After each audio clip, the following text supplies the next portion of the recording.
So the next speaker we're going to have up is Eric Hester.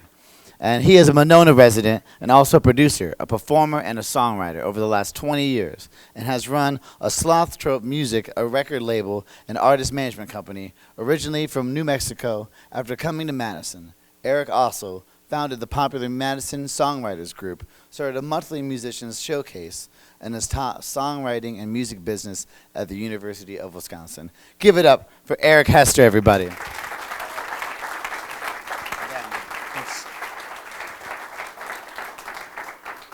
Thank you very much. If I could have everybody look up here for a moment. It's perfect. It's the center of attention. That's what I've always wanted. I grew up to be that way. I was the baby out of 5 kids. There are recordings of me singing before I could talk. I was on stage when I was 5 years old. I was always in plays. I was always in musicals. And when I was 15, I got a record contract and was in a punk rock band. And they were a hardcore punk rock band. You know, like, I am angry and this is why! And then, you know,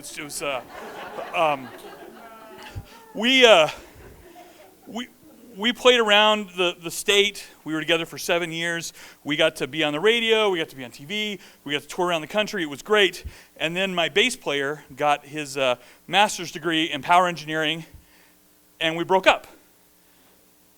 And I was just finishing my college degree, and I did what any good musician who has just lost his band would do.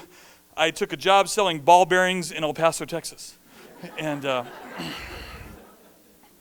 was a good gig.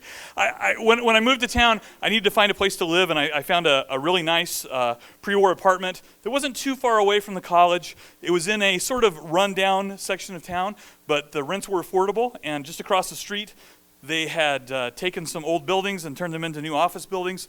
There were these great balconies, both on my apartment and all the apartments around, and so people would come out during their lunch hour and hang out, and it was lovely.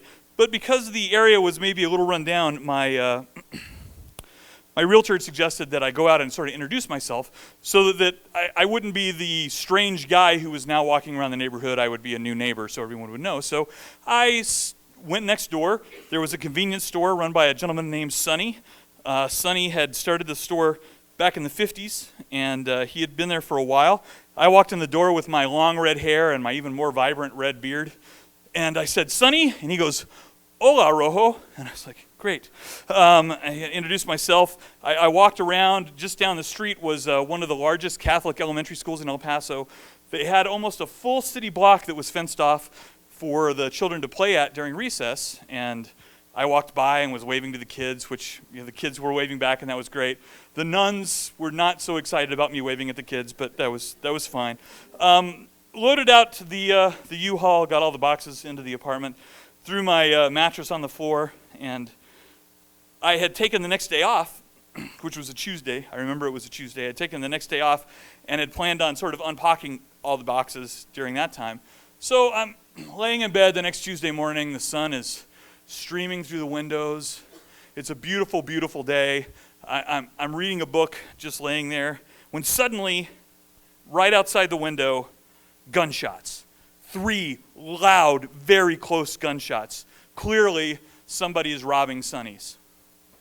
I'm mortified, but somebody's got to do something. Sonny's there alone. I happen to be home. I jump up. I grab my pants, which are laying by the bed, and I start to put them on. And I have no idea where my shirt is. It must be around someplace, but I don't really worry about that. I'm a man of action. I got to get out the door. Right about that time, I hear these children start screaming, and I'm able to immediately interpret the screaming as that the gunman has run across the street and is now in the playground area where the children are, and someone has got to save these children.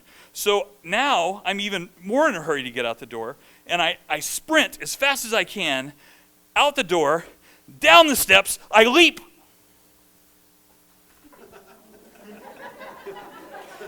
I leap down. I am running as fast as I possibly can. This is as fast as I possibly can. I'm running as fast as I possibly can. It's too late for Sonny. Sonny's dead, but I'm going to be able to save the children.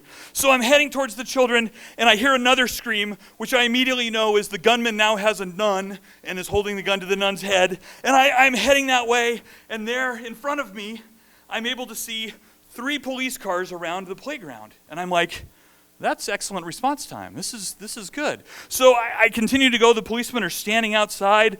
They're right by the cars. One man has a bullhorn on top of the car.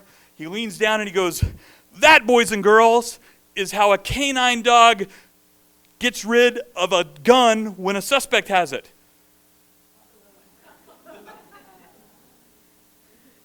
And I stop. And one of the policemen turns and looks at me. And I kind of look over my shoulder. "Hola, Rojo." Hey, Sonny, how are you?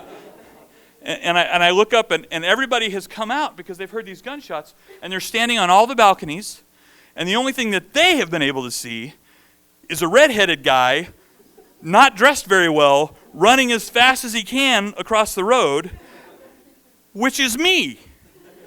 Once again, the center of attention.